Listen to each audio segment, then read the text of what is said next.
శ్రావణ మాసంలో పౌర్ణమికి ముందు వచ్చే శుక్రవారం అమ్మవారిని వరలక్ష్మి రూపంలో కొలుచుకుంటారు.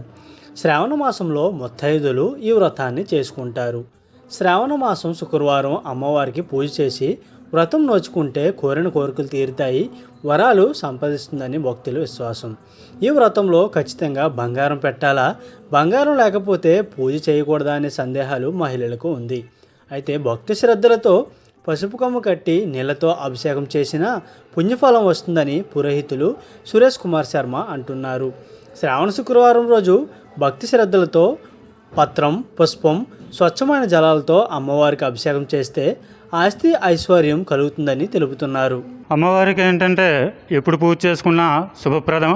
అలాగే శ్రావణ మాసంలో మహిళలందరూ కూడా చాలా నియమనిష్టలతో, అంటే మన కార్తీక మాసం వస్తే ఎలాగా అయ్యప్ప స్వాములు అని చెప్పేసి భవానీ స్వాములు అని చెప్పేసి ఉంటారు, అలాగే శ్రావణ మాసం వచ్చేసరికి మహిళలందరికీ కూడా చాలా ప్రీతికరమైనటువంటి దినాలుగా ఈ శుక్రవారాన్ని మనం తీసుకుంటాం.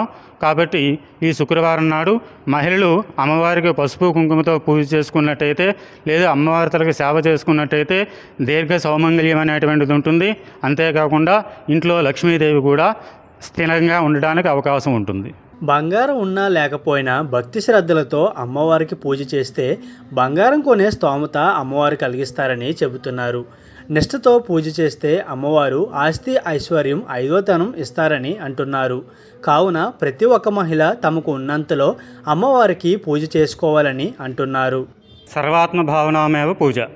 ముందు పూజ చేయడానికి ఆత్మలో భావన ఉండాలి. ఆ భావన ద్వారా పూజ చేసినట్టయితే తప్పకుండా కూడా ఫలిస్తుంది. బంగారం ఉండాలి తప్పనిసరిగా అని చెప్పేసి కాదు, కనీసం ఒక పసుపు కొమ్ము పెట్టైనా సరే అదే అమ్మవారిగా మనం భావించుకొని ఆవిడికి మనం సేవ చేసుకున్నట్టయితే తప్పకుండా కూడా రేపొద్దున బంగారం కొనుక్కునే స్థితి ఆవిడ మనకు ప్రసాదిస్తుంది. కాబట్టి మనస్సులో ఎంత భక్తి శ్రద్ధతో మనం పూజ చేసుకుంటామో అది అమ్మవారు తీసుకుంటుంది.